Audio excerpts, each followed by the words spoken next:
In any criminal court system, means, motive, and opportunity are the three elements of a crime needed to convince a jury of guilt in a criminal proceeding. They refer to the ability of the defendant to commit the crime, the reason the defendant had to commit the crime, and whether or not the defendant had the opportunity to commit the crime. The person or persons who killed Tupac Shakur may have had all three at one time.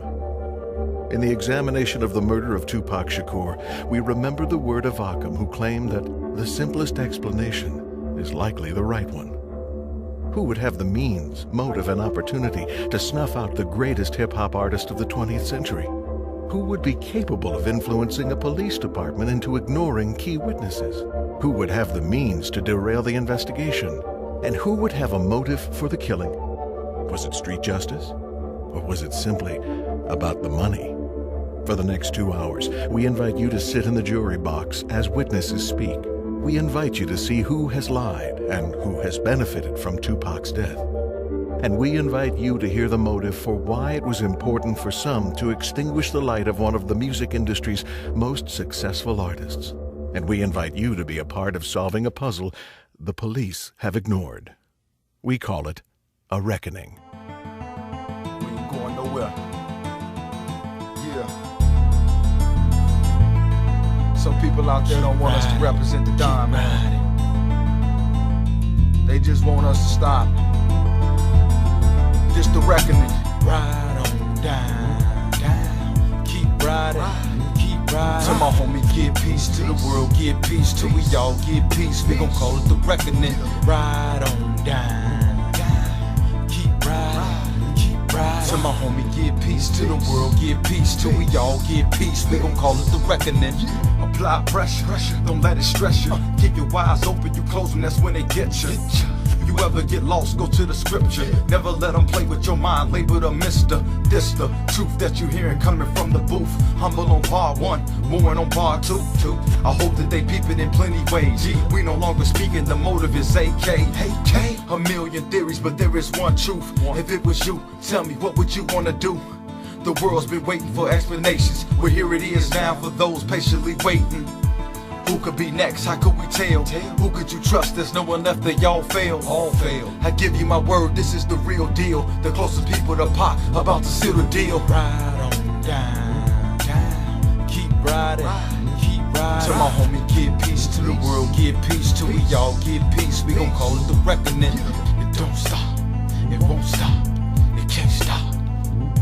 Till my homie get peace, till the world get peace, till we all get peace. We gon' call it the reckoning. Don't stop, it won't stop, it can't stop. Till my homie get peace. In an interview done with allhiphop.com in August of 2008, Las Vegas Police Department Representatives Ramon Denby states, "We are ready to follow up on any information that comes our way, and that we will exhaust any new leads or information." Yet in the last year, the Las Vegas police have made no attempt to follow up on leads provided by any of our witnesses. To remember what our witnesses had to say, we take a moment for a short recap.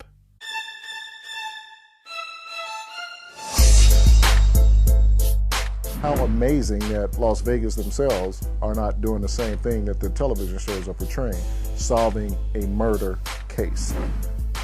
I'm coming forward with the information because someone asked me. I believe it was a planned killing. It is somewhat perplexing as to why a conspiracy case was not presented to the grand jury. Just coincidentally, some gunman sticks his arm out of a white Cadillac and shoots the biggest rapper in America. Why didn't they shoot anybody else? I see this as a typical assassination. I need to talk to you and Kevin Hackey about some things that's going on with Pac in Death Row. It was a label that he was working on, and we was going to Outlaws, we was going to sign with that label, Machiavelli Records. And Suge has told us that no one is to take masters from the studio anymore. The radio came on with Snoop Dogg saying that he had no beef with New York. And Mr. Knight was very upset. They got to yelling at each other back and forth. They confronted each other basically to a face-to-face. I think Mr. Knight, with me not being there, he would have put his hands on him. He was that upset. When he didn't want it to go because he was like uneasy about going. He said he didn't want it to go. Tupac told him, specifically told him, that he was a dead man walking. If I can shift blame to someone else. Reggie began to tell me about how he was upset at Kevin Hackey, and that Kevin Hackey had my Nextel two-way cell phone radio. Reggie Wright told us not to carry any weapons. If you cannot defend yourself, you're going to be an easier target for me. So now I'm in a situation where I'm being asked to guard park without any weapons or a phone. I think the reason they removed me from Tupac is because I was one of the few people that wouldn't buy into not carrying your weapon. An innocent individual that comes in to protect someone, and he's totally set up. I think Orlando Anderson's, the beating doesn't make sense. Another crucial part of your planning is going to be whether or not your victim is aware that he's in danger. I think Frank had no idea that I received him 4 phone calls. So I'm walking all over the MGM looking for him before I could even realize he isn't even in the building. That's the beginning of our downfall. Its intent is to block the middle car. And what I heard was, got him. Reggie Wright used to work for Compton PD. Reggie is not honest. And he wasn't hearing it, and that was the end of that, so there was a lot that we never got done. So I was one of the few people that spoke up and said, wait a minute, we were instructed not to carry weapons. And we kept getting the runaround, yeah, we'll get you in touch with you. When I was a judge, if I would have found out that police officers misrepresented or lied in the search warrant, I would have taken immediate action. Murdered, yes. Assassinated, absolutely. Reggie Wright Jr. is the one that brought him to that interview.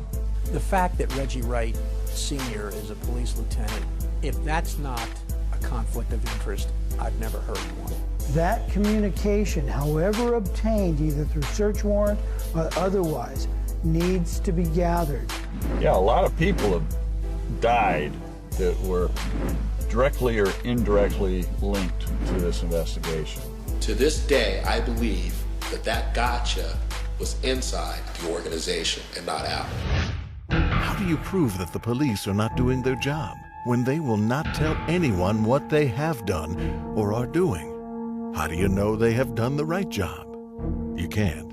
So what we have to do is determine a delta, the difference between what we have been told and what is truth. One thing is to continue to add witnesses who have never before been interviewed by police, which is exactly what we did. Okay, Michael Moore should have been interviewed. Michael Moore should have been talked to. Right after Tupac Assassination, Conspiracy or Revenge, our first movie, when that came out, Michael Moore should have been contacted some kind of way by Las Vegas PD. They could, give a 100% or 50% effort to try to find him, to talk to him, to interview him.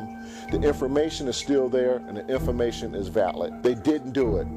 Same thing with Tracy Robinson. Didn't do it.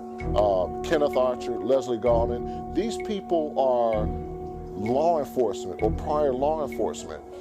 Las Vegas PD never interviewed them. I'm gonna take out my glasses for this one because I want them to know. For everybody that think Pac was a hood person, Pac was not a hood person. He was never a gangster. He was never about the gangster stuff. He was always about making music, making money, and keeping his family happy. Tupac was the guy who would run for mayor, okay? He's the guy who had that kind of pull and that kind of charisma. A lot of the stuff he did from his heart. Like, he would give people money on the streets that he didn't know. He would stop and, you would have homeless people. He would always have money on him, and he would give it to them. That's a lot of stuff that people didn't know about it. Pac forced me to believe in him. He was so hungry to see change. I have to say my best memory with Tupac was in Rome, and he was up all night dancing, because that was really him doing a little dirt, staying up all night and being who he was, and then that night getting on stage, even though he didn't have to, and putting on a little concert for them over there. We were on a layover flight in Texas. We had to land the plane because Tupac's background group, the Outlaw Immortals, they were, for less of a term, they were acting up on the plane, and they made the flight attendants and the pilot uncomfortable. So when we landed the plane, we were met by PD. What I remember about Tupac was he was so angry with the Outlaw Immortals that not only was he lecturing them like a dad would to his sons, but you know, they all had on their diamond necklaces representing the label, and he took all of the necklaces, put them in his pocket, and basically told them, you'll get them back when and if I decide to give them back. Pac took me when I was 16 years old. He was like a big brother. I always tell the people he's like a big brother to me or a father figure to me. The Outlaws, the Dog Pound, those guys were kids at the time. Okay, they were 16, 17, 18 years old. I didn't see Gaddafi in some years. As I grown up to be a teenager, he grown up to be a teenager.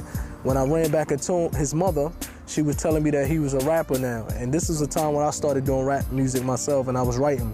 And she was telling me he was doing music now, and his brother is Pac, and they coming to New York, so they wanted to introduce me to him. And to keep them under control and to keep them out of trouble, we had to pay a little bit more extra attention to them when we were out doing video shoots or out on tour.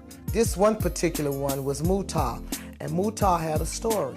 And Tupac had written a song, had an idea for a song. And when I met Pac, man, he was a good brother, you know what I mean? From the door, I seen good in a brother when he walked in the room. And he wanted them to talk about that, you know, to write about that. And he wanted Mutar to write about that. Mutar kind of had gotten it, you know, he could do it, look, express it. But for some reason, Qatari wasn't getting it. And the other one, Malcolm, wasn't really getting it because they didn't know the story, you know, it wasn't their story, you know. So he got them writing, and they bullshitting, pretending they writing.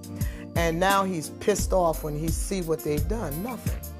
So he sent them back up to my daughter's house in the Bronx. And go up there and don't y'all come back, you ain't getting no weed, you're not getting no water, you're not gonna eat unless you got it done. So I'm up there at my daughter's house, and I'm watching them up all night, and they stop it. Then they write a little bit, then they let it play a little bit more, and they write a little bit, and they arguing back and forth with each other, and you can feel the tension because, hey, they gotta get something done because, oh boy, he's wounded, mind you. He has been shot in the quad studio. So he's wounded, and he's the wounded warrior, and he's taking bullets, and here you little no accounts can't do nothing. You know, and they up there and they trying real hard because they want to be good. They want to do right. And when they come back, they had made something. I forgot the name of it, but they had something, and he was pleased enough because he was a sucker. He played hard, but you know, they gave him enough for him to tell him to roll up something. Pac wanted to do something that was out of LA, so he brought Fatal with him. Sometime later, Fatal got up in the middle of the night and had taken the keys to the Lexus. And he had taken off in the middle of the night, like 2, 3, or 4 o'clock in the morning, whatever time it was. And the unfortunate thing for Fatal was that it became fatal because he totaled the car. He totaled Pac's, it was brand new, it just, you know, had gotten it. He totaled that car. Right after that car got totaled, Pac kicked him out of the Outlaws. Okay, he was no longer part of the Outlaws. Fatal got sent back to wherever he was from, New Jersey or wherever it was. And I never saw Fatal anymore, you know. And it was another incident with another outlaw, which was Big Psych. I came to work one day and Pac said, hey, Psych, you see that nigga around here? Do what you do. He's not allowed. I don't want him nowhere around me. And I didn't know what was going on with that other than the fact that I knew this for sure, that because after the All Eyes on Me CD had dropped, Big Psych was trying to get a record deal, and he was going to be getting a deal because he told me himself that he was going to be getting a deal. And Pac, I believe, didn't want him to have a record deal with Death Row because he was going to sign him under his label that he was putting together, Machiavelli Records, okay? So I think Psych went to Suge and tried to do a deal with Suge. Suge told Pac about it, and I never saw Syke no more. And I like Syke. Syke was cool, you know. I like the work he did on Thug Life, and I really like the work he did with Pac on All Eyes on Me. But, you know, that was Pac, man. You cross him, there's no gray area. It's black and white. You cross him, you do something, you screw up, you are out. And he proved that by kicking Fado out for wrecking a car, and Syke for, you know, whatever he was trying to do as far as trying to strike up a record deal with Death Row.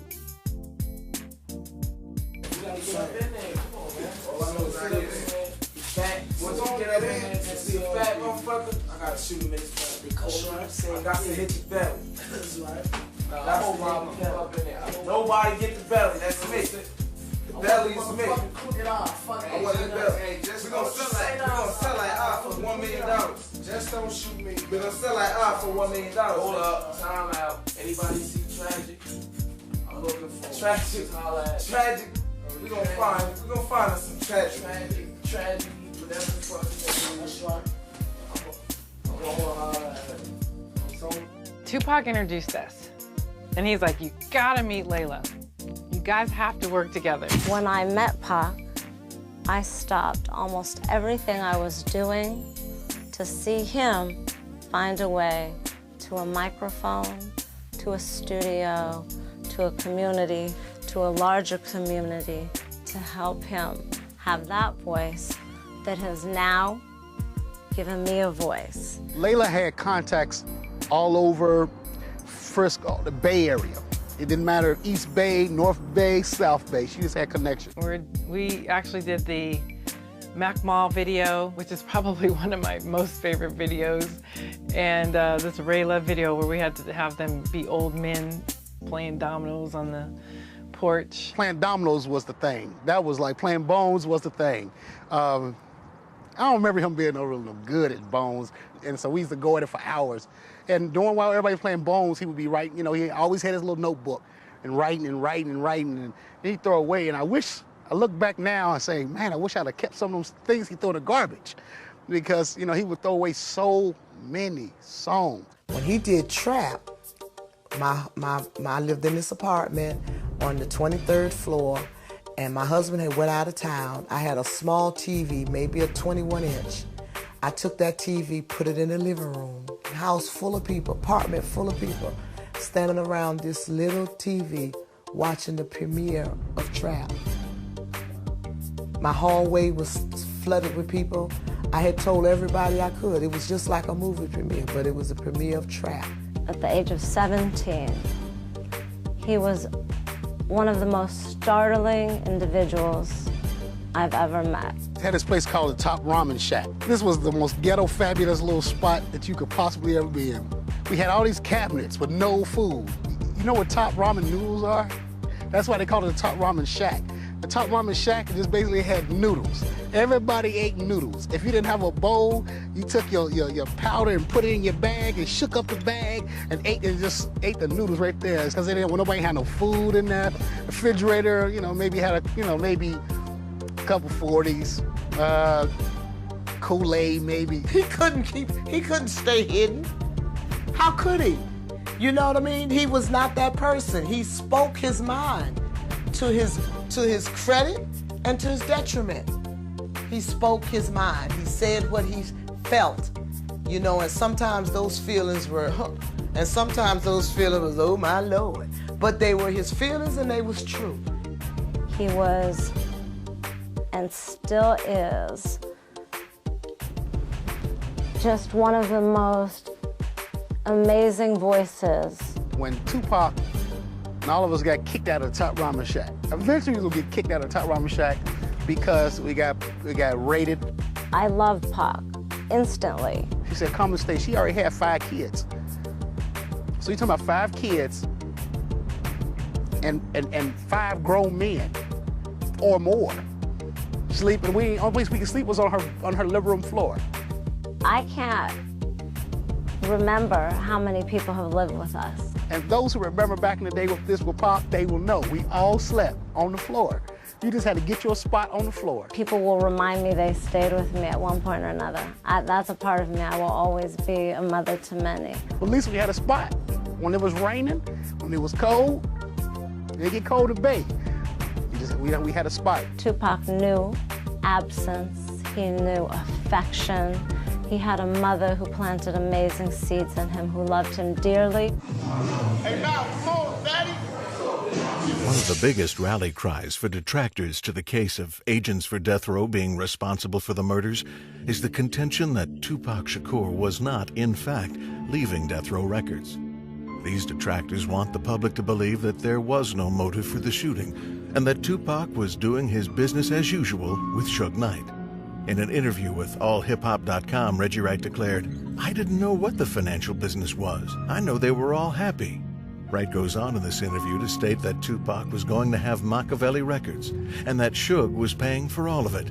In fact, in an interview done with a student fan, author Kathy Scott comes out directly with the claim that Suge Knight personally financed Tupac's business interests. There is not one piece of evidence to back that claim. In fact, the evidence in the Shakur versus Death Row lawsuit appears to state the opposite. With millions of dollars not being paid to Shakur and an audit to be performed, why would Tupac agree to such an endeavor? And what's more, the balance sheets and the death row accounting would clearly indicate an equitable interest for Knight in the business of Shakur. Yet no mention is made by death row of any counterclaim for money advanced to Tupac to form any of his businesses. We chose to delve deeper into this seeming contradiction and attempt to verify with those closest to Tupac. Afeni Shakur, in her litigation against Knight in the Shakur versus Death Row lawsuit, summarized the events and their understanding of them. The lawsuit claims, at the time he was shot, having completed his contractual obligations to Death Row and suspecting that Knight and Kenner had defrauded him, Tupac had begun making preparations to leave Death Row and establish his own record company. He had, among other things, established a corporate structure to handle and manage his affairs and had retained counsel, other than Kenner, to negotiate a merchandising agreement. In fact, at the time Tupac died, that contract had been fully negotiated, reduced to writing, and was merely awaiting execution. Further, in an interview with New Yorker magazine, included in this FBI file on the killing of Shakur, attorney Benjamin Ogletree said, "From a legal standpoint, it was not so difficult. The contract signed in prison could have been challenged, but," he added, "you have to live after that. It was a question of how to walk away with your limbs attached and bodily functions operating." It's motive. I mean, come on. Pac is now in Dannemora. Everybody is visiting him back and forth, the guys. We want him out. Nothing is happening. We tried to get an appeal lawyer. We did have the appeal lawyer, Charles Ogletree, but that's time. And we hear that, I got a phone call that Death Row had went to visit Tupac and that I think he's signing with Suge. And then she called back and said he did sign with Suge. And to me, I was like quiet for a minute and then got scared and said, wow, do you know, I got it. I know he want to get out of jail. But now when he leaves, the question is how he's going to leave. He's either going to leave quietly. It's all going to be good. Suge is going to be cool with it. If Suge's not cool with it, it's going to be a problem because he's going. He's going to leave. It doesn't matter whether it's quietly or a problem. And I know Tupac is going to make it a problem if that person try to hold him once he fulfills his obligation, because he's going to fulfill his obligation. So I was really taken aback by it because I was a little afraid of Tupac, how he was going to maneuver himself through that deed. He was done. He was done. He was done. There were meetings with attorneys. Yaz and I, yeah, he was done. He was done. He had fulfilled his obligation with Death Row and no intentions of renewing any sort of paper agreement. After the MTV Music Awards, prior to us going home, there was an altercation about what Snoop had done, and Mr. Knight was very upset, and they got to yelling at each other back and forth. They confronted each other basically to a face-to-face, and this is the first time I've ever heard of Machiavelli before it even came out to be a CD record. He's going to give Suge all the rights to Machiavelli. He just wants his freedom, and he wants off Death Row. And what about the claim that Michael Moore was lying? On an interview Tupac Shakur had with MTV in New York, Tupac talks about an entity that was allegedly to be formed to recruit rappers from the New York area just days before he was killed. This entity was Death Row East. There was no Death Row East at that time. It was all a figment of someone's imagination. In spite of lofty promises, no evidence suggests that Tupac had anything to do with Death Row East. The majority of the evidence stands that Tupac set about his own course of action with his own business associates. When Death Row East was announced and Tupac and people were talking about it, there was no Death Row East. If Knight and company were really planning to expand death row operations to the east, why did it never happen? Was it ever to happen? Or was it just another lie that Tupac was told? The evidence speaks for itself. We never had any further discussion about it. At that time, there was no Death Row East. As I said, there was no Death Row East. I don't know that there was ever really a Death Row East. He knew gangsters, what they would perceive as gangsters, tougher guys than a Suge. He just didn't know gangsters, those gang people. But the people in the Black Panther Party that did 99 years was also some tough asses. And they schooled him on revolutionary tactics and how you do this and that. And after a while, he didn't want to hear that no more because he'd tell him, Mama, to take off your Kenta cloth. He wasn't a nationalist like that. You understand? He was on a mission. I think even when I met him back in '93, he was on a mission. He was always, he meant what he said. It was not a shallow conversation. I met him on a video set. The first time I met him, I think he was doing I Get Around or something. It was being shot at one of my friend's house. The guy was like shining. And they pounce on your energy. They pounce on your history that helps make you who you are. And they want to smother your fire. No. This is my story. I love this shit. I don't got nothing. I'm not thinking of nothing that I don't want to be involved in. I don't want to sell my ideas. I don't want to sell my thoughts. I want to watch it grow. I want to plant it with the right. I want to match it with the right bait and let's both nurture it and make it grow and then cut it when it's healthy and feed everybody. This is new evidence about what happened with Tupac and about where Tupac was going in the future. Okay, even he himself, in the recorded conversations with Tracy Evans and Tracy Robinson, the reason that she was even recording those conversations is so she wouldn't have to write it down and she could keep track of what Tupac wanted because she was catering to Tupac. And in his own words, okay, how can you dispute? How can you say that something's inconsistent when you hear it out of the person's mouth himself? The CEO of Death Row Records, Knight had built an empire that controlled untold millions of dollars in revenue from the acts of Dr. Dre, Snoop Dogg, and Tupac Shakur. Knight entrusted the protection of the artists to former and current police officers and fire department officials. Tupac's closest bodyguard was former bodybuilder and U.S. Marine Frank Alexander. I ended up on a video shoot in December of 1995 in New York with Snoop and the Dogg Pound. There was an incident that happened where someone shot up Snoop's trailer. I do recall Frank he was basically the leader in pulling everyone out of that Winnebago to get them into the security van and get them out. And we got everyone out of the trailer and, got everybody out of there safe and sound, got Snoop back. 2 days later, we're back in California. I'm at the studio, and Suge called me into his office, and he was like, hey, Frank, tell me what happened in New York. He goes, everybody around here is talking about you're the hero, man. What happened out there? So I told Suge the story about what happened in New York, and all I was doing was my job. And I wasn't considering myself a hero or anything like that. On certain occasions, Suge treated us well.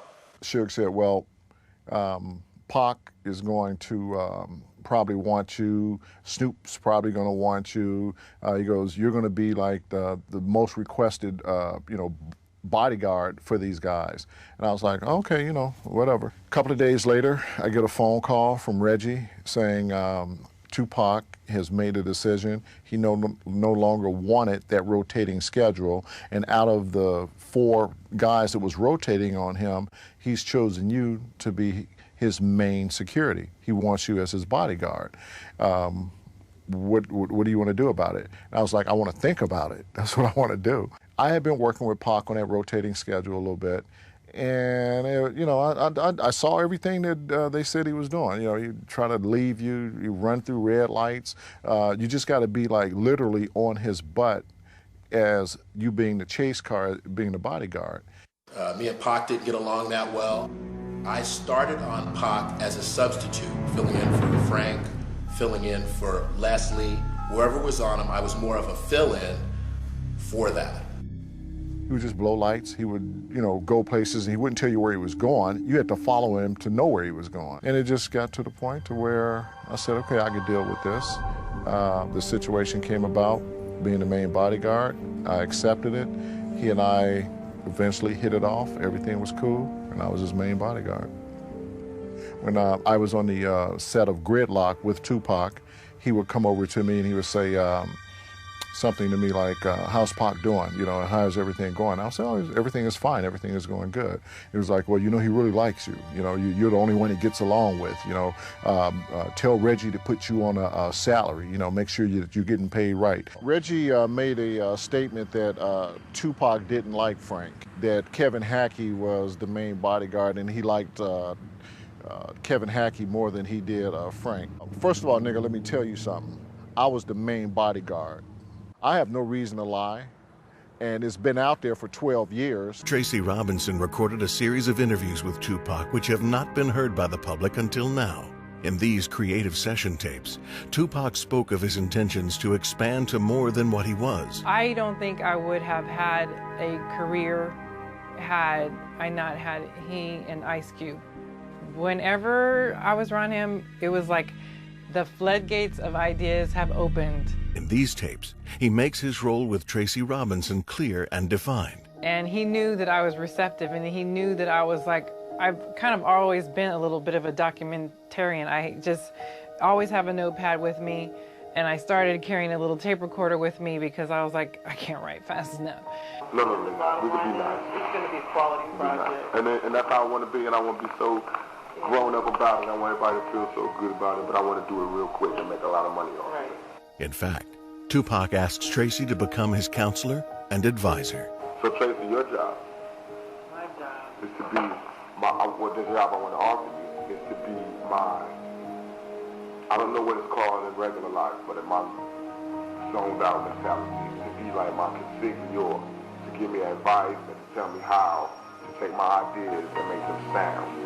I have still some of the notebooks where he would say, yeah, I want to do this, you know, how do you want it? I want to get these girls from Vegas, I want to have these different sets, we're going to be like cowboys, we're going to have like the kind of the, was one scene was old style scene with the girls, the hair and the makeup. It was just very, very over the top, you know, kind of situation for a music video, but it was fun. We just were doing, it was just doing. We just kept going and kept going.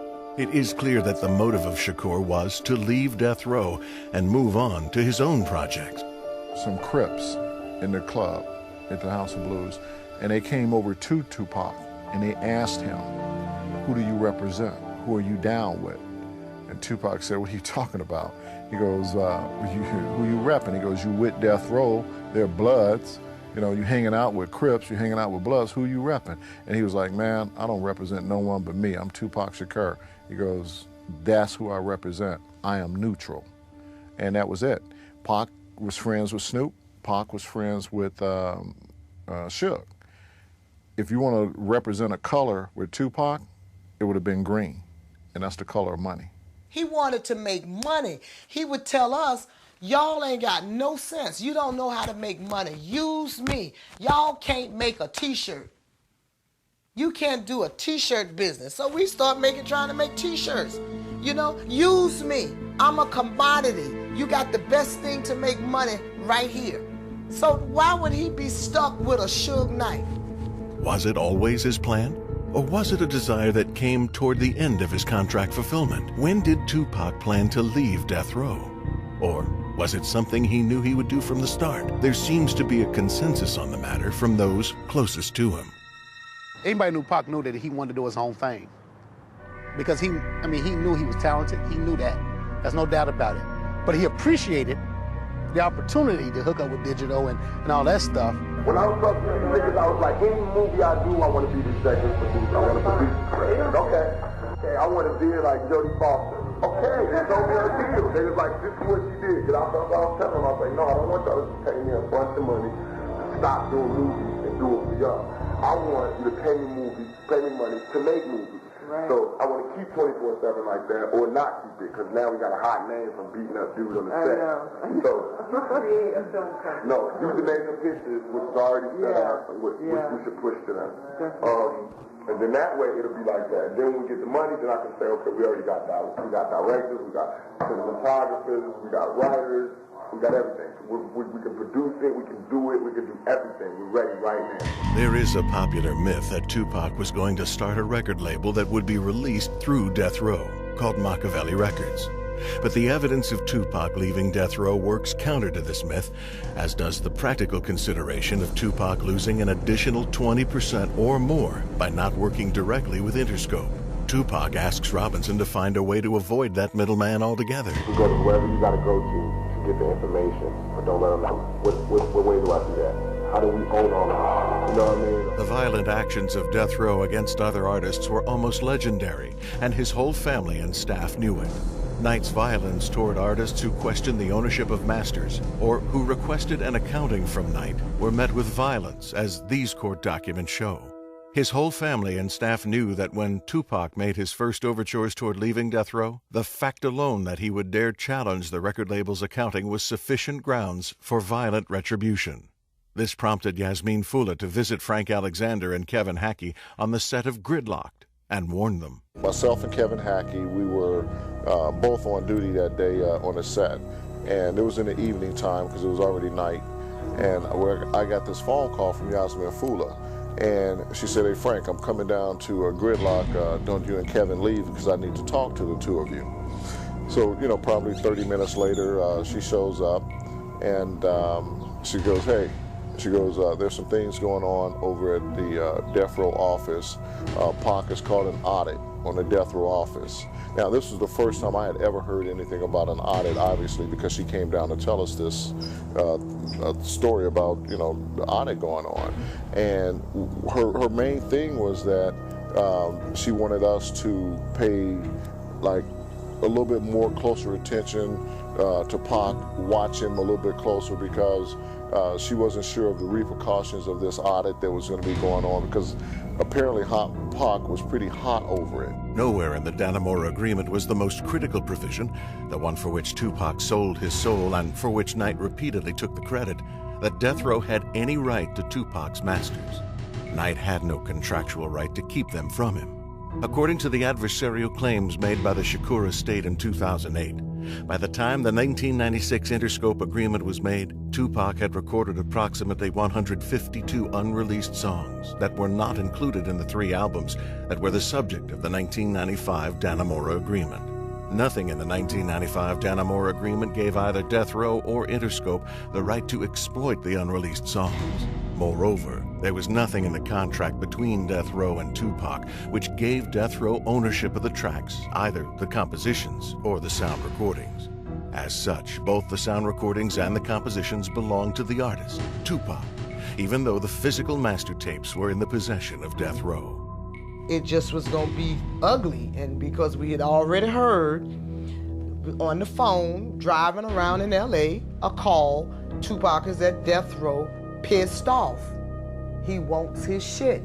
That was in June. To this day, the bankruptcy trustees are still finding Death Row masters, hidden by night in an attempt to conceal them from their rightful owner. On October 2nd, 2008, a woman led Deputy Christopher Schmidt of the Livingston County Sheriff's Department to a storage unit in Burlington, Michigan under her name.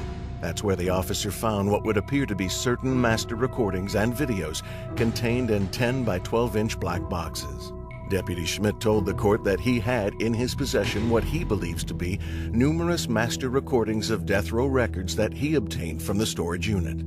Also located in the storage unit were work orders, allegedly signed to remove the property from Pacific Coast Title Archives. He wasn't feeling comfortable with what he was receiving, I guess, as far as his royalties or whatever, because every Friday the runner from Death Row office would bring $5,000 in cash and give it to me to give to Tupac later on that day.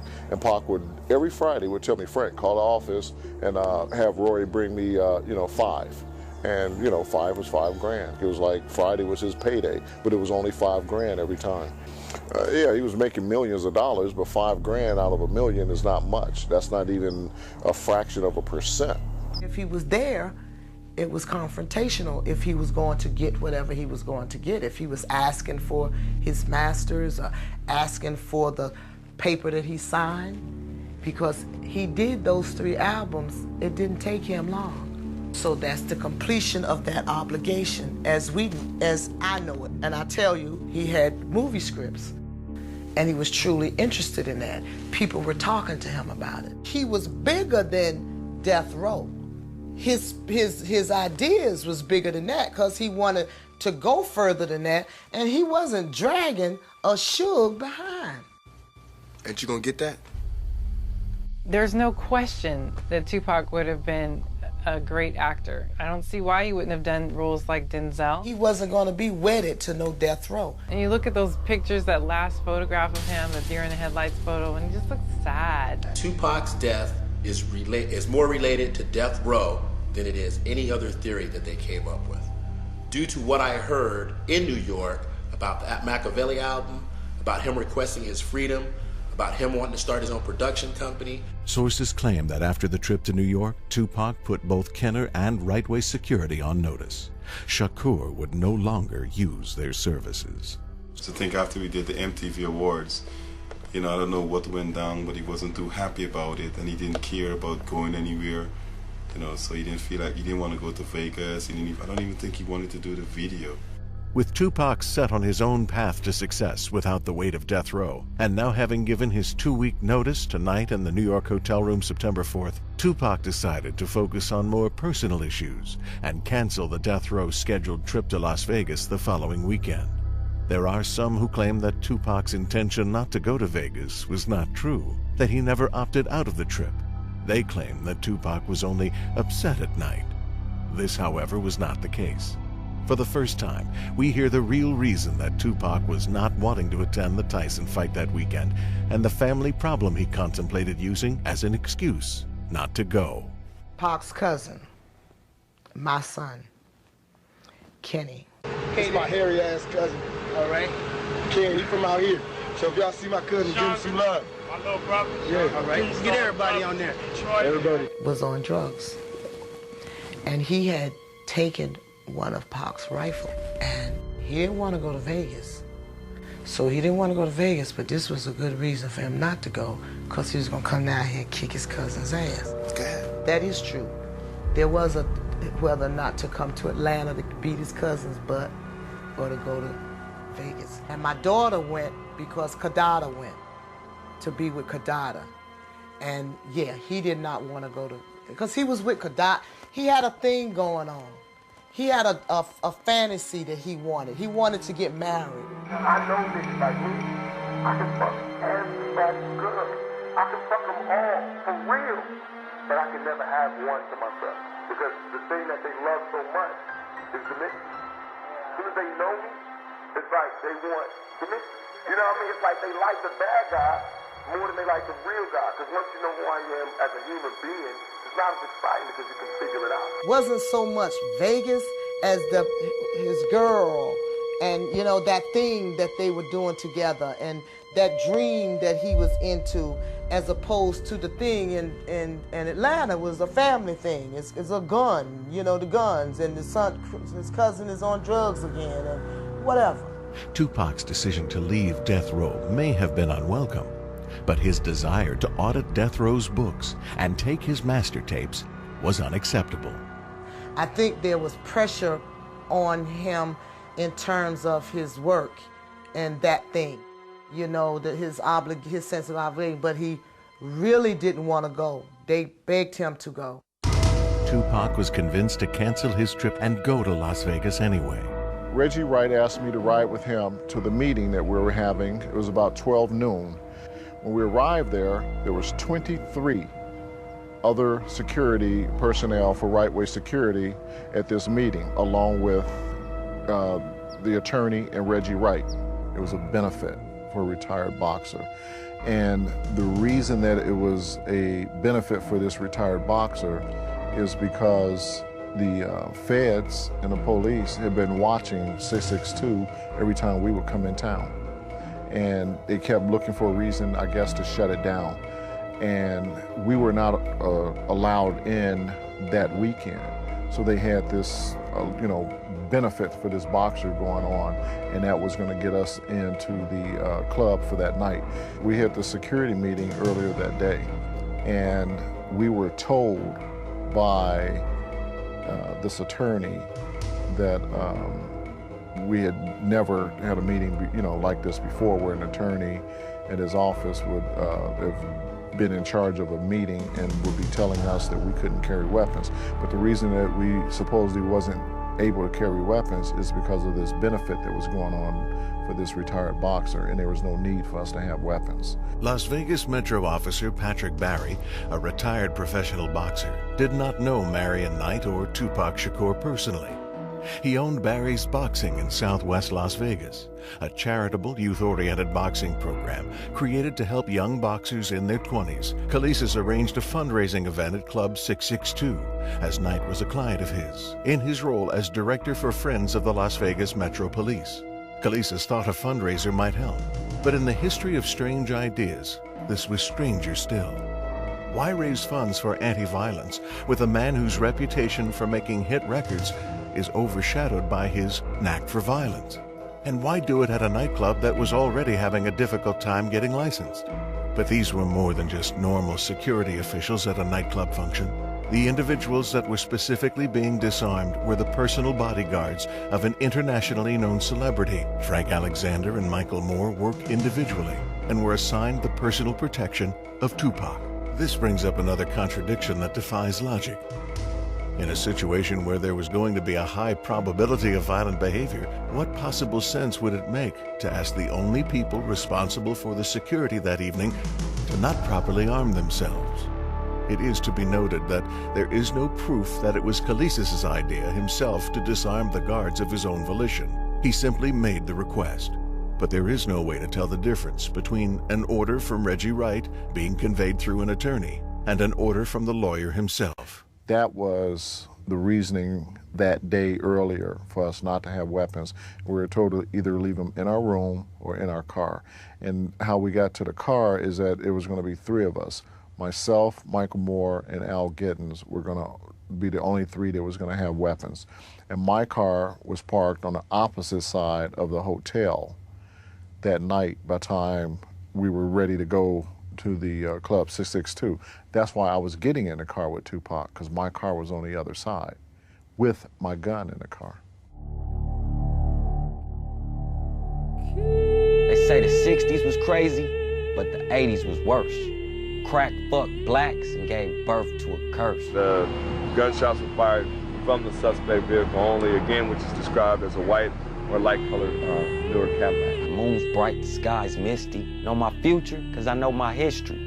My life predicted by a gypsy. Murder she wrote at the end of the story, the streets get me. That's why I live quickly and always keep a pistol with me. Ghetto prisoner, won't stop fighting until I'm free. Raising a city of fallen angels where niggas ain't scared to bleed. If money's the root of all evil, then greed's the seed.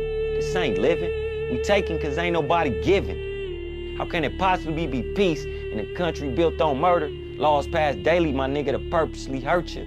I'm the product of a hate that society nurtured. When will the evil end? Too many browns and blacks in the system, victims of legal sin. In court praying for mercy when condemned by evil men. Ain't no love in the heart of the city. If it's a God, where is he? My homies dying over hundreds and fifties. I sit back, sip yak, and analyze the situation. Ain't a person alive today knowing the monster we facing. They crucified Jesus Christ, so Marcus Garvey for rice, shot Malcolm X in the chest, gave Nelson Mandela life. Tupac died at 25. Told my mama bury me with a 357, just in case God tripping, I don't get into heaven. Shit is crazy, huh? This is what I see. We are no longer slaves, but we sure ain't free. So until I ain't gotta kill and steal from my own folks, Tattooed across my soul are these words I just spoke. So who the fuck y'all gonna call when I break all the laws on behalf of every innocent criminal?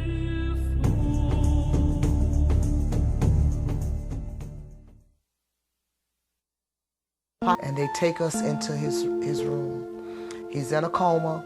He has the tube in his mouth. He actually, I look at him and I'm really afraid. And I start, the old things that the women do. What have they done to you and all of this. My husband say to me, don't do that because he can hear you. I also remember seeing, Suge roll by in the gurney with a little Band-Aid on his head. And I was like, what happened? And the first day, I think, when I saw Suge, I didn't want to see him because they say, look, Suge got shot. I can't see that. I don't see the shot. I see something, but it's not a shot. And Pac is in the isolation room, intensive care, and some of the death row people, the gangs really, were outside. I saw him laying there. I thought to myself, he can pull through this. So the last day, the day before, I had went in to see him. And when I went in to see him that day with my niece, it was like I knew, but I didn't know. I looked at him and it reminded me of my mom when she was in a coma. So I cried real hard that day. Tupac was loved by all of his colleagues, and he was loved by his security staff. And the next day we went, me and my sister went. Then they called and said to come, and when we got there, they told her that his kidney was failing, and they wanted to put him on dialysis before. It wasn't there yet, but they wanted to put him on dialysis. Okay. Then they come back and say that every time they tried to hook him up, his heart would fail. And my sister was not really hearing him, and they said it, kept saying it, and she said, what did you say? And he said, we did it, and we had to resuscitate him 3 times. And when she heard that, she said, don't do that. Don't do my son like that. Leave him alone. Let him go. When he died, she called me on the phone, and the guys who worked in my office, they brought me like a little blunt and some Cristal and Alizé. I never ever knew what Cristal or Alizé was before I met him. Have you ever played the what if game? What if I could have done this? What if I could have done that? What if I would have had my gun? What I would have done? I have put myself in this position in my mind many times to say, what if I would have had my gun, what I would have done. And I've put myself in my mind imagining jumping out of the car and taking a firing position and firing back into that Cadillac, disabling the Cadillac to where it wouldn't have been able to have gotten away, and I would have shot back and hit one of the assailants that shot Tupac. Whatever would have happened. The what if game.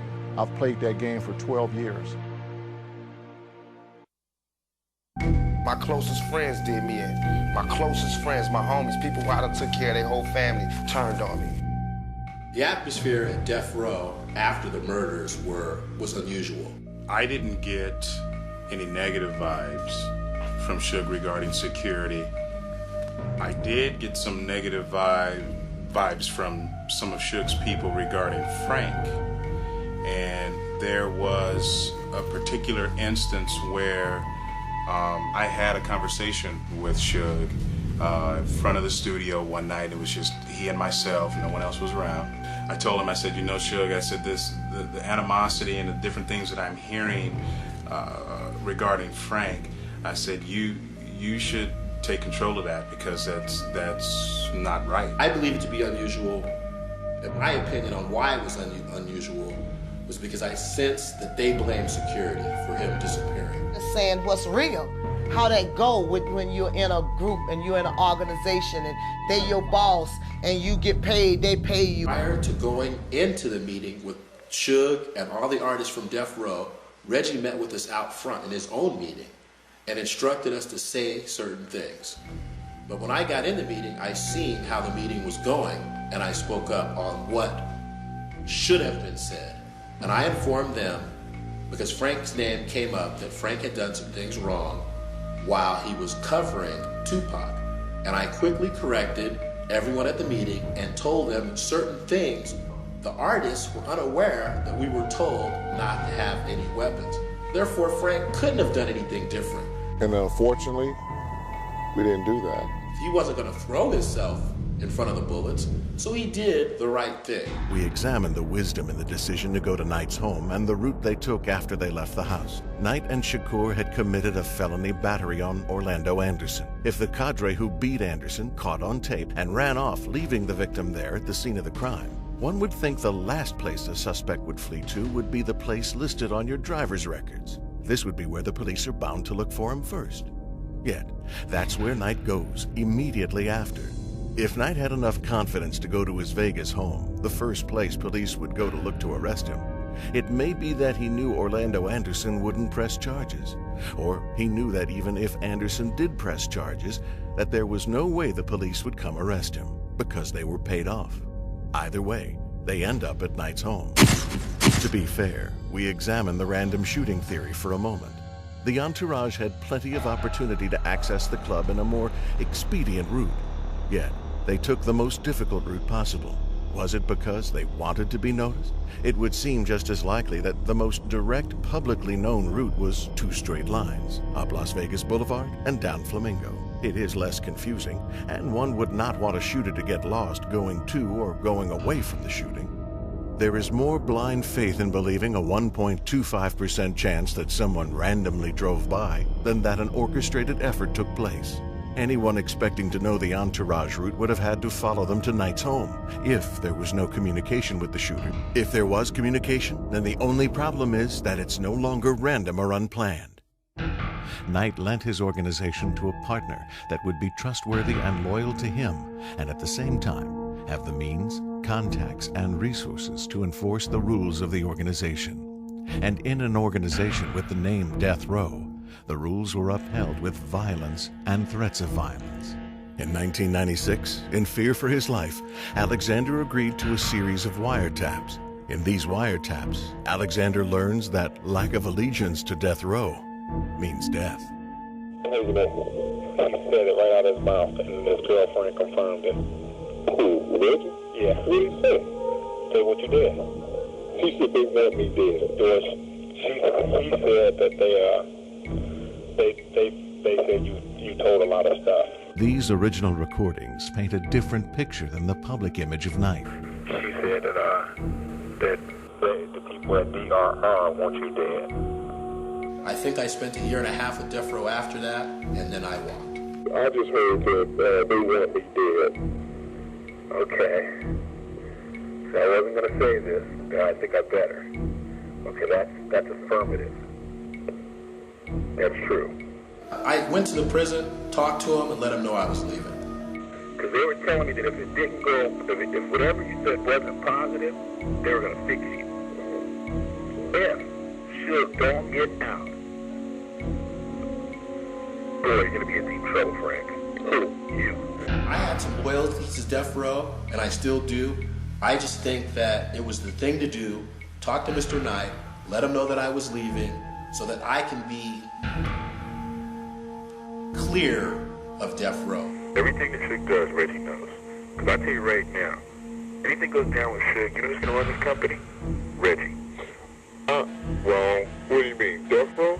He would much rather see it turn over to Reggie. Nope, wrong, because then everything comes back on Reggie. In corporate America and national security, the head of security shown to be negligent at the least during an assassination is asked to find another line of work. Reggie Wright got a promotion. He goes, yeah, if anything happens, anything comes up, Reggie would be the one running the whole day in and day out operation.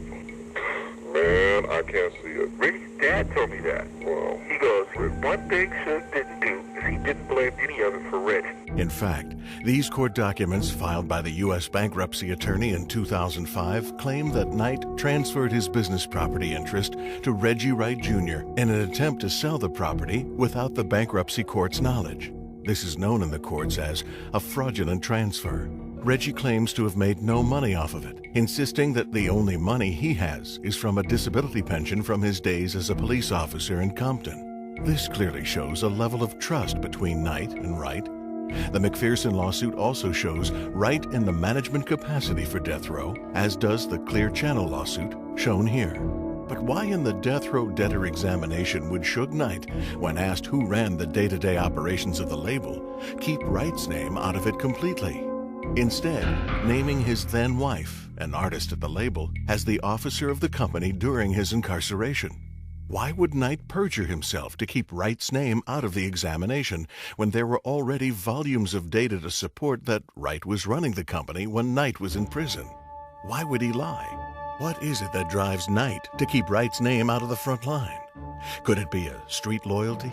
Or could Wright have something on Knight that could implicate both of them? And what would that something be?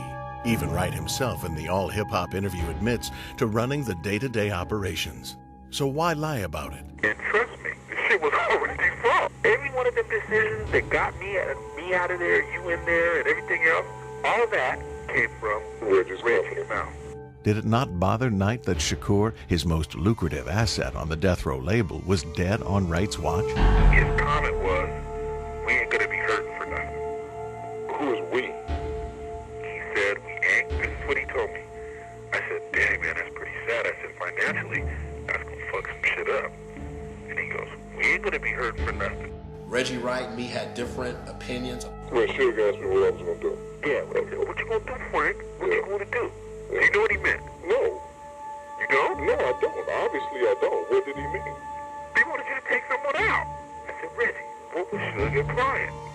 And then Reggie, he got so stupid on me. Nigga, you don't know see what I'm saying? He said, you don't know what's up? Niggas need to be disappeared around here. I put in my work for him. I did my time with him. If you can get lost and not get subpoenaed today, I think you'll be fine. Yeah, Reggie. Credibility is dead in the times we're living in. And that's why this project is huge. Because a lot of people are not, they may say they're loyal, they talked about loyalty, maybe back then may have been some loyalty, but now it's when people get that time hanging over their heads.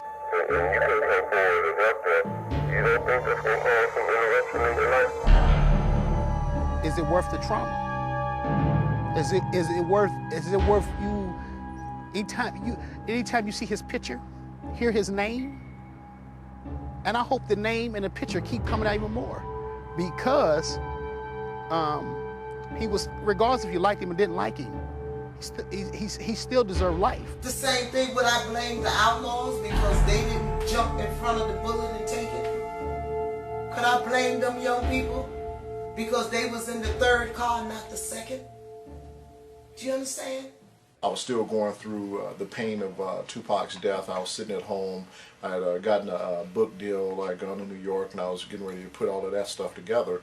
And then the manuscript was being written, but I was sitting there with a 9mm in my manuscript, getting ready to shoot myself. I was ready to just end life because so much death was surrounding me at that time. So I was basically ready to give up. And I looked down up under my cocktail table, and it was a glass top, and there was a book down there that a friend of mine had given me and said, "The Life You Were Born to Live." And I looked at that book right at the same time I was thinking of contemplating suicide. I looked at that book and I picked it up and I was like, the life I was born to live. Life I was born to live. All this money that we make in the streets, we should bring it back and turn it back into the community. I came in and out when Tracy was working with Pac on the videos and his plans. And the one thing I can also tell you is that Pac, Tracy, we all have plans to have facilities and do this work with our locked up youth. And we have major plans. We did a series of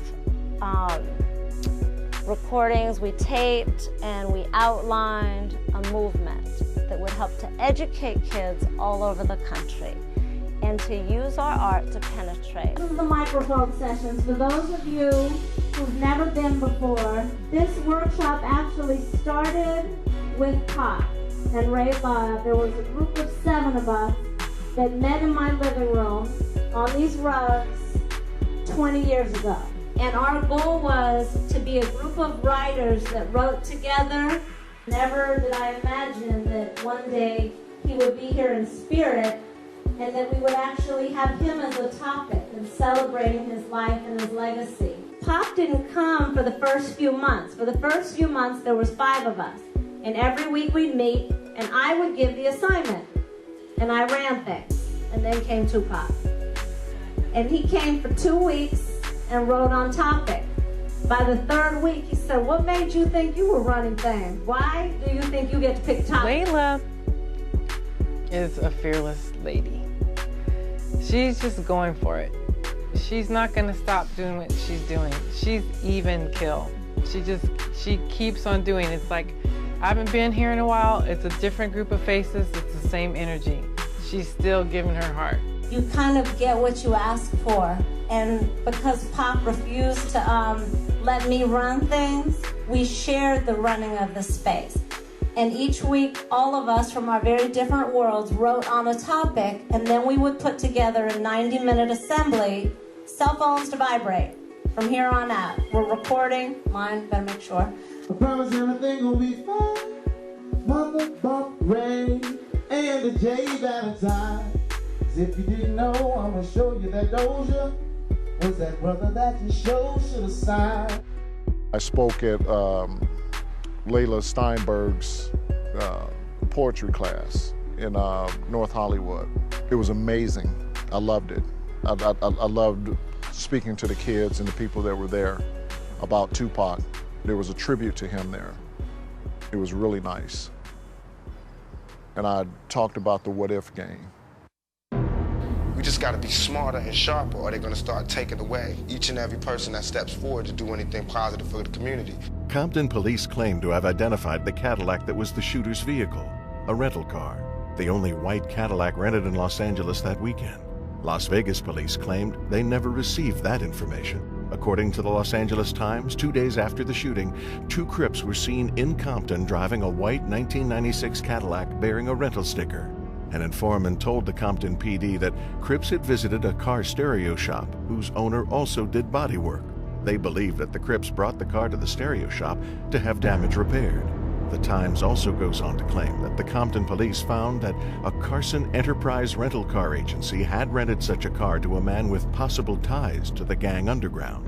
They took a photograph of the car and detailed their findings in a report. Compton investigators say they gave this additional information to Las Vegas police.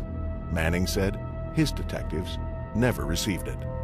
If any part of the Compton Police Department report regarding a rented white Cadillac is to be believed, you have to start with the fact that it was a rented car.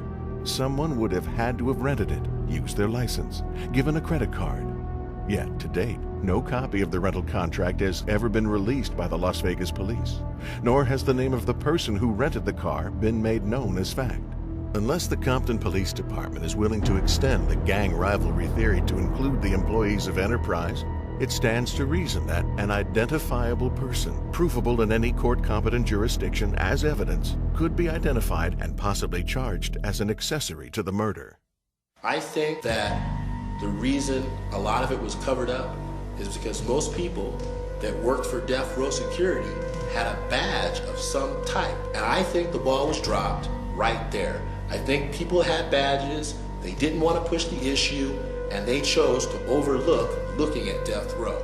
And when I look at all what's happened with Rampart, people that we had working for death row, where we had Los Angeles police officers working within the organization, Compton police officers working with inside the organization, that is where it failed. Yeah, you had a lot of guys with badges. And I would think that those guys who were hired by Suge and were with him that night would have been interviewed by the police. But I mean, maybe they know something. When you have police officers interviewing police officers, I believe a code of silence came and took place in Las Vegas. I found that there was a tightness. Everywhere you went, there was like this tightness that nobody wanted to. It was almost like people were afraid to talk about the case. I mean, there was a weird sort of ring around the investigation that was tough to penetrate. And I was getting a lot from cops inside, and I did report that Metropolitan Police in Las Vegas were on Suge Knight's payroll. Where security themselves they were quiet. No one was saying anything. So deep down inside, I personally believe them badges stopped us from getting to the truth. Was it possible to buy off the police and prosecution of Las Vegas to cover up illegal wrongdoing on the night of the murder? If you ask Vegas strip club owner Michael Ghilardi, as part of his FBI informant testimony, it was. In one interview with the FBI, Ghilardi said that he maintained cash reserves, or club banks, of $75,000 at Cheetahs and $125,000 at Jaguars. Typically, the policemen would each have access to $500 per visit. The practice of catering to policemen started from the time Ghilardi said he opened in 1990 to buy drinks and lap dances for those individuals. All told, Ghilardi implicated at least 11 police officers, all of whose identities were removed from the documents obtained by the Las Vegas Sun. Ghilardi told FBI agents that he dealt directly with 2 local prosecutors. Ghilardi estimated that one of those prosecutors received $10,000 worth of sexual favors, lap dances, and drinks. He also claimed to have given at least $5,000 in services to 2 other prosecutors. Finally, over a 10-year period, Ghilardi estimated that he gave judges in Clark County a total of $100,000 to $200,000. Could they have also been paid off by those with the means to do so to cover up the Shakur murder? One thing that Ghilardi, the man who bought off the police and judges, shares with Knight: both were represented by George Kalisis. For his part, Sheriff Bill Young told the Las Vegas Sun that the activities of the officers did not rise to the level of crimes. Apparently, bribery and corruption isn't a crime in Las Vegas anymore. And how do now retired Sheriff Bill Young and George Kalisis still keep in touch?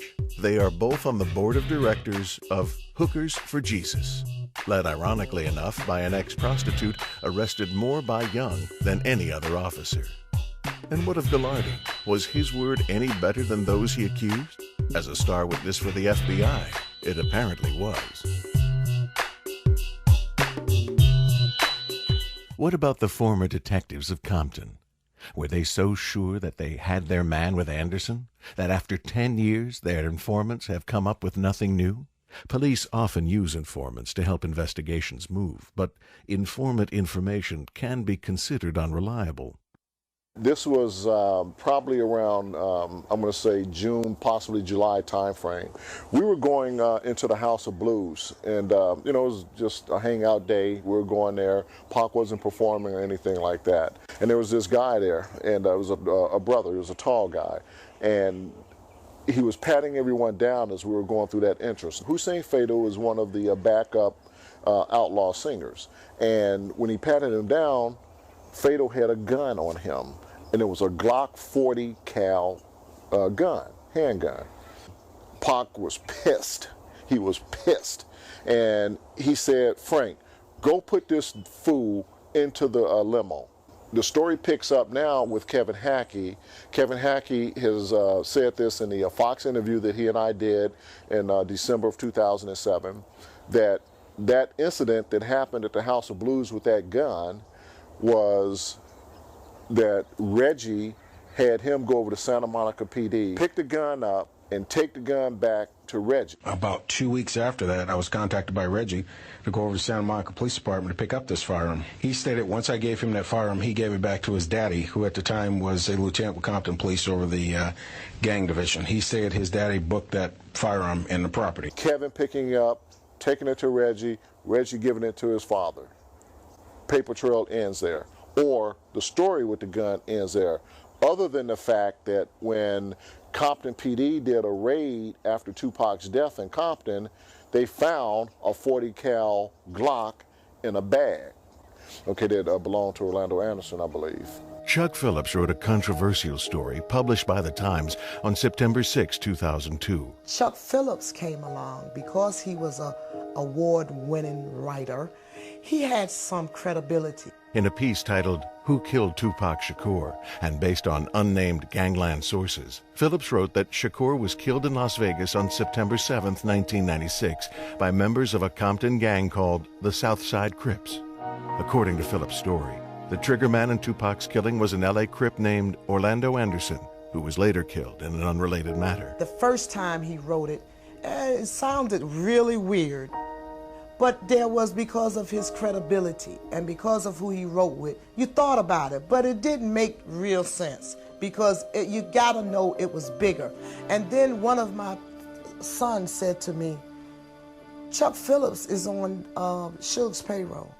Oh, okay, then that's the end of that. Biggie Smalls in town, because Biggie Smalls was in a New York studio cutting a record that night. Mutulu Shakur, in an open letter to Biggie Smalls' family, stated, as a matter of fact, Afeni and I have never supported a Crip versus Blood feud. Now when he comes back and he writes, because he called us to tell us he was going to write it.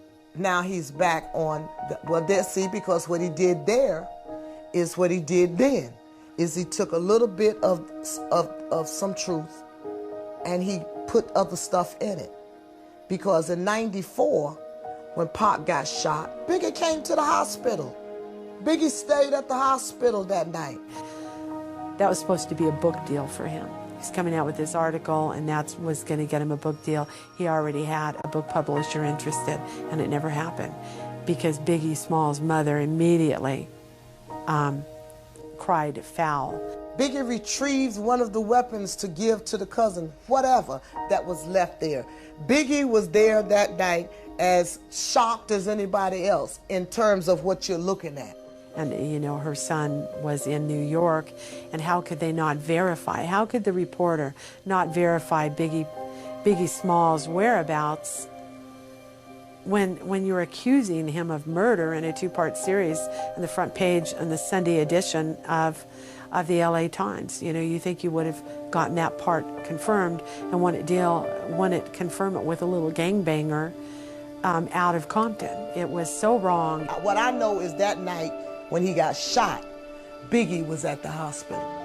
And he was not at the hospital gloating. People I was dealing with talking to people in the entertainment media who were just shaking their heads. How could he possibly get that wrong? Don't support the phonies. Support the real. You know what I mean? It wasn't meant to be. It was meant for him to die and for this to happen, for people to still be talking about him. That's right. For the effect that he has on people, for the livelihood that he has provided for people, all of that. I have nothing to lie about. I'm doing for my friend, for my brother, what I think he would have done for anyone else and stood up for in his belief and in the political person that was inside of him. I believe that Pac would have been doing the same thing that I'm doing, fighting for my justice as well as I'm fighting for his justice. I truly believe that with all my heart. They've said the same thing about his mother, about capitalizing and exploiting. So that's neither here nor there. He was what he was, and he was a commodity in his head. I know I'm going this way, so I don't want to pay nobody to ride with me. You know what I mean? I would much rather you get yours and I get mine together. Let's do that instead of just like, look, at the next 5 we're gonna get paid. You go 10,000. Why? I know we're gonna make it there. You go with us, and you'll make more than that. You go 10 while you age. You know what I mean? Like that. That's what I feel. He was the best that we had in terms of the ability to make money. And the documentaries and all of that, here's the thing. The good people do it and the bad people do it. If the bad people can do it, why can't the good people can do it? If the people that didn't like him can do it, why can't the people that cared for him do it? If the person who's doing it now, who's behind it now, has a yearning in his soul and spirit, which I truly believe, to get to the bottom of it as far as he can go with it, to do all that he can to rectify that thing, to make that thing right, to make it okay, to make it as best that he can, to put out as much as he can about it, to make it right with himself and his soul. Why the hell not? Why stop that? Every time I think it's over, they drag me right back in again. I do not doubt Frank Alexander's motives. John 8:32 will set you free. Read it, figure it out. It affected him in a way that I haven't heard it affect no one else that was around him, that professed to love him. He didn't try to rip his mother off, and he didn't tell his mother a lie. I visited the Tupac Amar Shakur Foundation this year in April. We had a film festival down in Atlanta, the Spaghetti Junction Film Festival. The foundation came out, they showed their support. They're behind our project and what we're doing. If he makes money, he's gonna make some contribution. If he don't, he would have done all that he felt he could to get to the bottom of it. We can't do it. When I went to the foundation with my own eyes and my own body, I got to walk those grounds.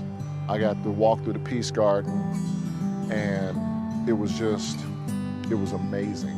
It was comfort. I felt the peace in the Peace Garden. I felt that Pac's spirit was amongst the grounds of those 6 acres down there. Pac would have said y'all punks for not doing it. You're a punk, Frank. You was there for not doing it. Why wouldn't Frank think that what his bond was Pac was his bond? What he felt from Pac, how can I say he didn't feel it? He hasn't shown anything to the contrary. I don't know anything different from Pac, however that length that was. Frank came to his mother, asked permission every time. I got your back, got that, saw it, could I do it, that, read it, whatever. She never said I don't like what he's done. Let's bring the Department of Justice in, reopen this case that I assume is closed. Let's bring justice for Tupac Shakur. I believe he's resting in peace in heaven, but on this earth, I bet you he's turning in his grave. And everything is there. If you got a brain, just read everything over. In order to get a grand jury indictment in any jurisdiction in this country, what you need is probable cause. You do not have to prove the case beyond a reasonable doubt. That's the standard for trial. Can circumstantial evidence be used in a murder case? The trial of Scott Peterson for the murders of his wife Lacey and their unborn child Connor is a classic example of a prosecution based almost solely on circumstantial evidence rather than direct evidence. In some cases, there can be some evidence that cannot be proven directly, such as with an eyewitness. In these cases, the prosecution will attempt to provide evidence of the circumstances from which the jury can logically deduct or reasonably infer the fact that cannot be proven directly. The prosecutor believes the fact can be proven by the evidence of the circumstances or circumstantial evidence. There is little more we know about the truth behind the murders as of now. And speaking of truth, why believe anything Knight would say? It is clear that Knight has not been honest under oath and has, in fact, stated that he would not cooperate with police in solving the murder. Is that why Death Row never placed a reward for information leading to the arrest of the killers?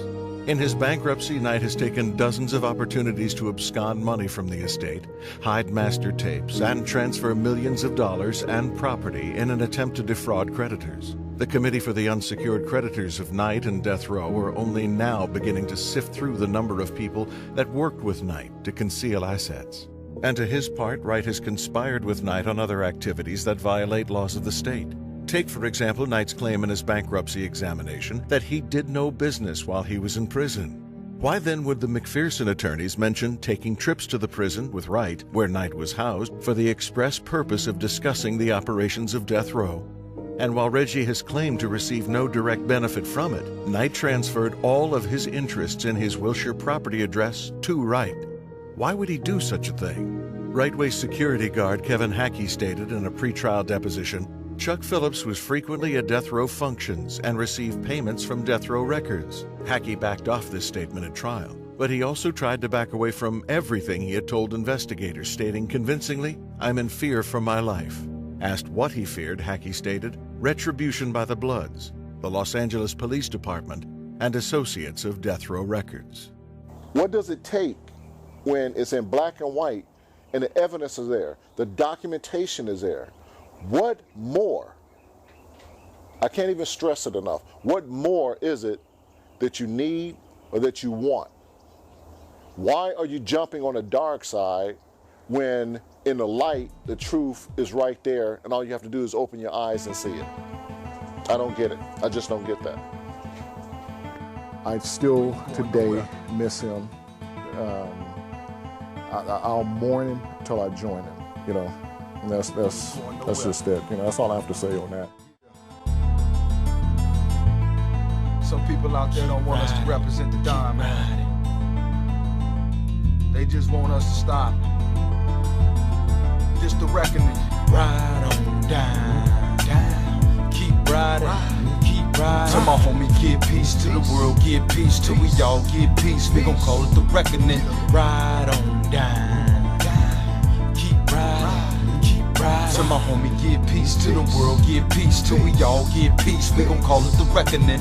Apply pressure, don't let it stress you. Keep your eyes open, you close them, that's when they get you. You ever get lost, go to the scripture. Never let them play with your mind, label a mister. This the truth that you hearing coming from the booth. Humble on part 1, mooring on part 2. I hope that they peep it in plenty ways. We no longer speaking, the motive is AK. They thought it was over cause they ain't like that. Circle the block, backtrack, we right back. It's all for the death of the homeboy. The realest rapper that live, that's what we ride for. Come on, separate the real from the phony. Can't dodge death when bullets coming from your homies. Yes, sir. My mind unfolds on different levels. Know that I'm strapped and surrounded by plenty devils. Ride on down, down. Keep riding, keep riding. Till my homie get peace, till the world get peace, till we all get peace. We gon' call it the reckoning. Ride on down, down. Keep riding, keep riding. Till my homie get peace, till the world get peace, till we all get peace. We gon' call it the reckoning. It won't stop, it don't stop. No, telling all the fans the truth about Pac. Yeah, giving them reasons to ask questions. Countless nights of interviews, no resting. We put it together to teach a lesson. Open up your mind, be grateful for every blessing. Don't get it confused, we on a mission. Never would you see it so vivid, this is not fiction. A million theories, but there is one truth. If it was you, tell me, what would you wanna do? The world's been waiting for explanations. We're here it is.